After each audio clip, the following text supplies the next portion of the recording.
হিসাব বিজ্ঞানে একটি ক্লাসে সবাইকে স্বাগতম।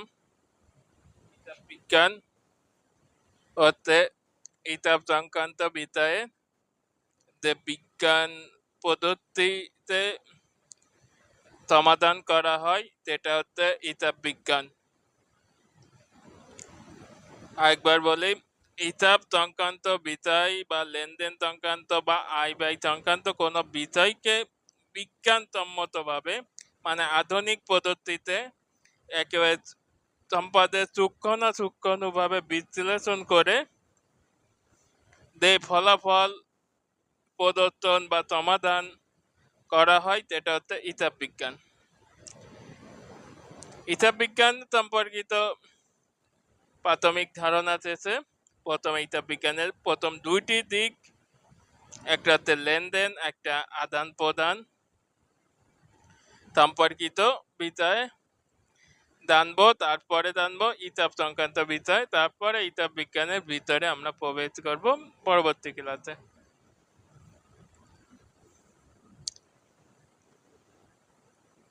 লেনদেন বিষয়টাতে আদান প্রদান, দেওয়া নেওয়া, কোনো ক্ষেত্রে হতে পারে আপনার ব্যাগটা আপনি অন্য জনকে দিলেন, এটা আপনি প্রদান করলেন। আপনি অন্য জনকে কাছ থেকে একটা ছাতি নিলেন, এটা আদান করলেন। কোনো ক্ষেত্রে আপনি টাকা পয়সার ক্ষেত্রে হতে পারে, আবার নিজের তো ব্যক্তিগত প্রয়োজনেও হতে পারে। এই আদান প্রদানকে আমরা কমার্সের ভাষায়, হিসাব বিজ্ঞানের ভাষায় লেনদেন বলা হয়।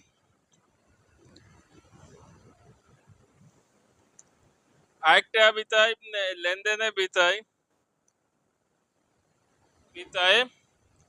এই সংক্রান্তিত পরবর্তীতে বিভিন্ন উদাহরণ দেখলে বোঝা যাবে।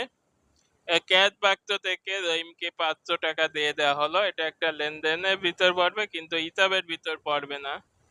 কারণ হিসাবের ভিতরে বলা আছে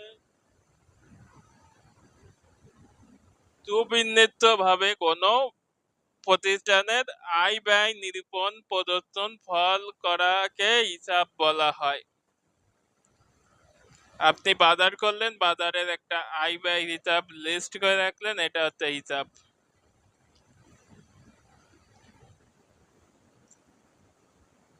তাহলে সকল লেনদেনের কি হিসাবের ভিতর অন্তর্ভুক্ত হবে, কিন্তু সকল হিসাব লেনদেনের ভিতর অন্তর্ভুক্ত হবে না।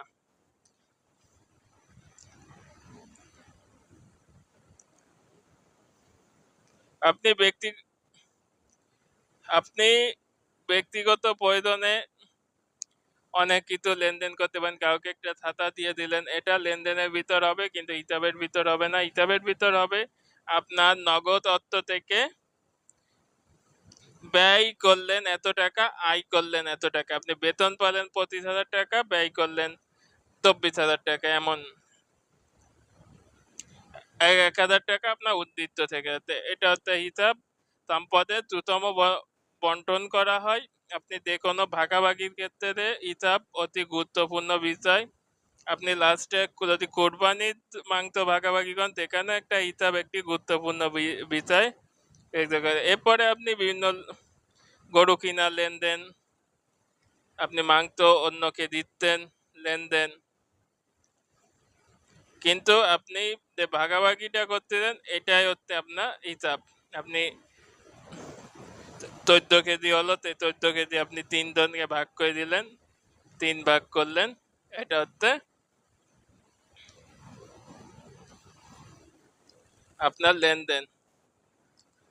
এই ছিল হিসাব সম্পর্কিত এবং লেনদেন সম্পর্কিত হিসাব বিজ্ঞানের প্রাথমিক ধারণা। সবাইকে আশা করি বোঝানোর চেষ্টা করছি এবং বোঝাতে পেরেছি।